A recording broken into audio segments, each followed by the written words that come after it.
Shalom friends, एक बार फिर से आप सभी का स्वागत है। आज मैं आपके लिए लेकर आई हूँ एक 1 ईयर बाइबल रीडिंग कैलेंडर। अगर आपका कोई बाइबल रीडिंग रूटीन नहीं है और आप कभी भी अपनी पूरी बाइबल कंप्लीट नहीं कर पाए हैं, तो ये वीडियो आपके लिए है। इसमें ओल्ड टेस्टमेंट और न्यू टेस्टमेंट के सभी चैप्टर्स को डे वाइज ऑर्गेनाइज किया गया है। डे 1 से लेकर डे 365 तक के सभी चैप्टर्स आपको यहाँ मिलेंगे। डे 365 पर आप अपनी पूरी बाइबल कंप्लीट कर पाएंगे, तो आप इसके द्वारा आशीषित हों। और अगर आपको ये वीडियो पसंद आती है तो आप अपने फैमिली और फ्रेंड्स से शेयर करें, और अगर आप चाहें तो आप सब्सक्राइब, लाइक और कमेंट भी करें और बेल आइकन को प्रेस करके नोटिफिकेशन ऑन करना ना भूलें। So praise the Lord, shalom to everyone.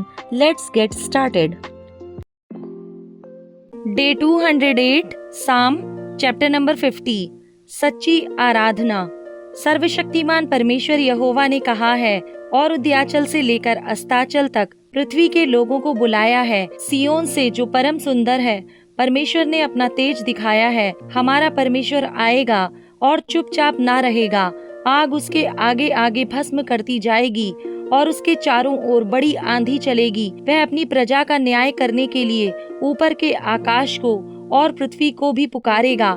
मेरे भक्तों को मेरे पास इकट्ठा करो, जिन्होंने बलिदान चढ़ाकर मुझसे वाचा बांधी है। स्वर्ग उसके धर्मी होने का प्रचार करेगा, क्योंकि परमेश्वर तो आप ही न्यायी है।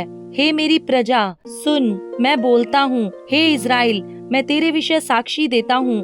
परमेश्वर, तेरा परमेश्वर मैं ही हूँ।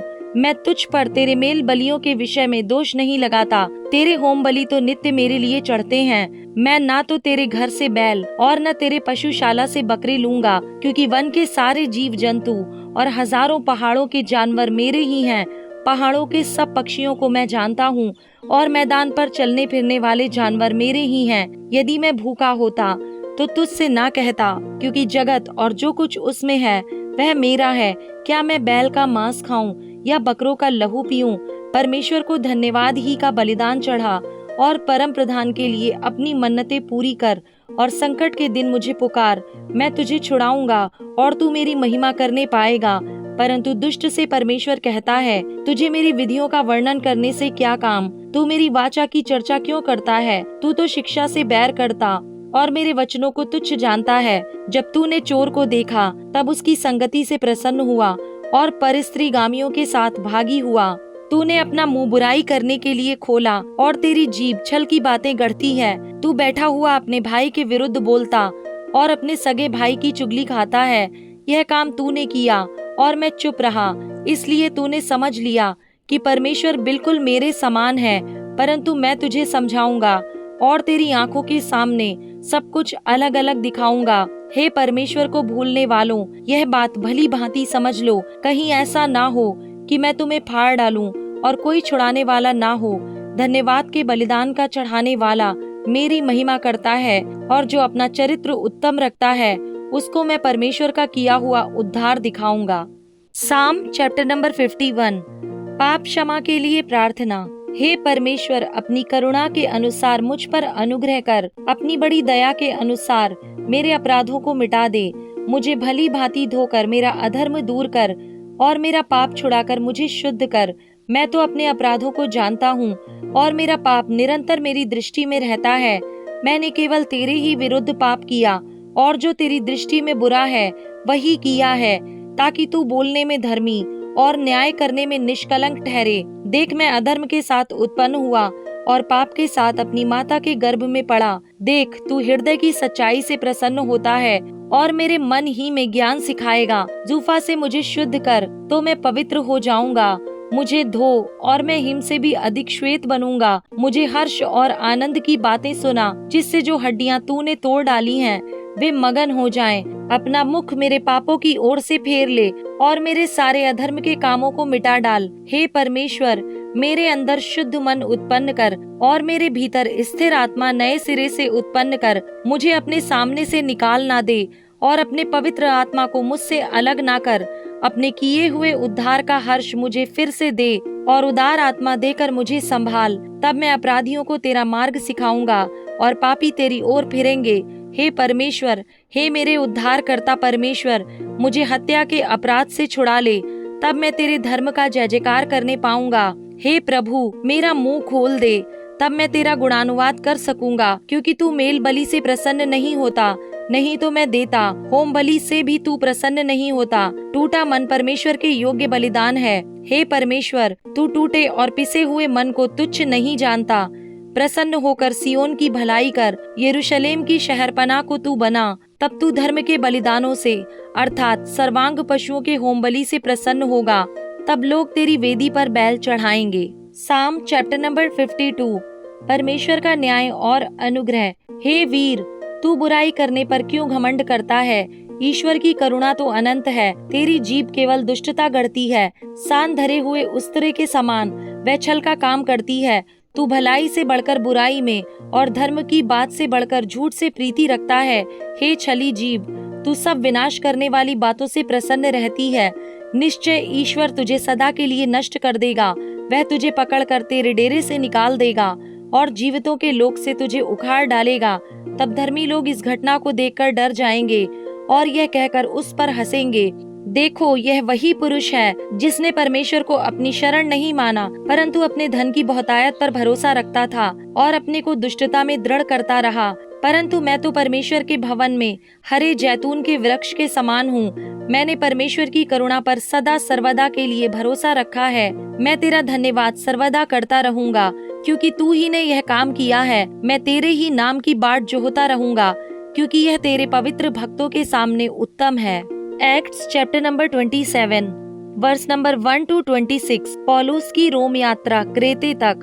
जब यह निश्चित हो गया कि हम जहाज द्वारा इटली जाएं, तो उन्होंने पौलुस और कुछ अन्य बंदियों को भी यूलियुस नामक औगुस्तुस की पलटन के एक सूबेदार के हाथ सौंप दिया।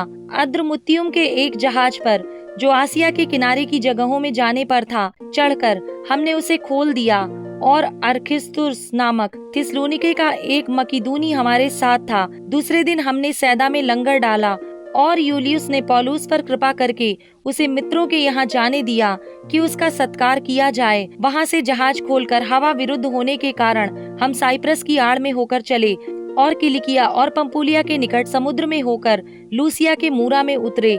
वहाँ सूबेदार को सिकंदरिया का एक जहाज इटली जाता हुआ मिला और उसने हमें उस पर चढ़ा दिया।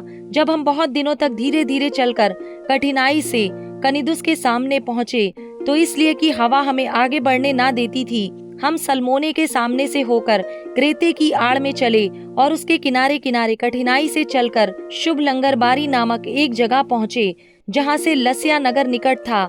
जब बहुत दिन बीत गए और जल यात्रा में जोखिम इसलिए होती थी कि उपवास के दिन अब बीत चुके थे, अतः पौलुस ने उन्हें यह कहकर समझाया, हे सज्जनों, मुझे ऐसा जान पड़ता है कि इस यात्रा में विपत्ति और बहुत हानि न केवल माल और जहाज की वरन हमारे प्राणों की भी होने वाली है। परंतु सूबेदार ने पौलुस की बातों से कप्तान और जहाज के स्वामी की बातों को बढ़कर माना। वह बंदरगाह जाड़ा काटने के लिए अच्छा ना था, इसलिए बहुतों का विचार हुआ कि वहां से जहाज खोलकर यदि किसी रीति से हो सके तो फीनिक्स पहुंचकर जाड़ा काटें। यह तो क्रेते का एक बंदरगाह है जो दक्षिण पश्चिम और उत्तर पश्चिम की ओर खुलता है। समुद्र में तूफान। जब कुछ कुछ दक्षिणी हवा बहने लगी, तो यह समझकर कि हमारा अभिप्राय पूरा हो गया, लंगर उठाया और किनारा धरे हुए क्रेते के पास से जाने लगे। परंतु थोड़ी देर में जमीन की ओर से एक बड़ी आंधी उठी, जो यूरकुलीन कहलाती है। जब आंधी जहाज पर लगी तो वह उसके सामने ठहर न सका, अतः हमने उसे बहने दिया और इसी तरह बहते हुए चले गए।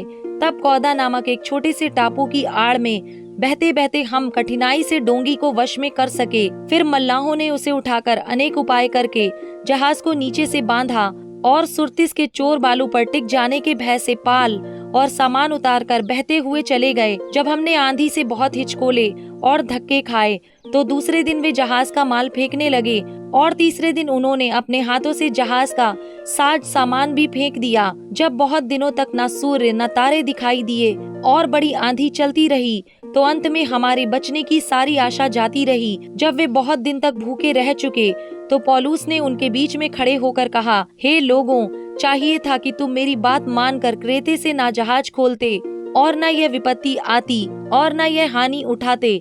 परंतु अब मैं तुम्हें समझाता हूँ कि ढांढस बांधो, क्योंकि तुम में से किसी के प्राण की हानि ना होगी, पर केवल जहाज की, क्योंकि परमेश्वर जिसका मैं हूँ और जिसकी सेवा करता हूँ उसके स्वर्गदूत ने आज रात मेरे पास आकर कहा, हे पौलुस, मत डर, तुझे कैसर के सामने खड़ा होना अवश्य है। देख, परमेश्वर ने सबको जो तेरे साथ यात्रा करते हैं तुझे दिया है। इसलिए हे सज्जनों, ढांढस बांधो, क्योंकि मैं परमेश्वर का विश्वास करता हूँ कि जैसा मुझसे कहा गया है वैसा ही होगा, परंतु हमें किसी टापू पर जा टिकना होगा।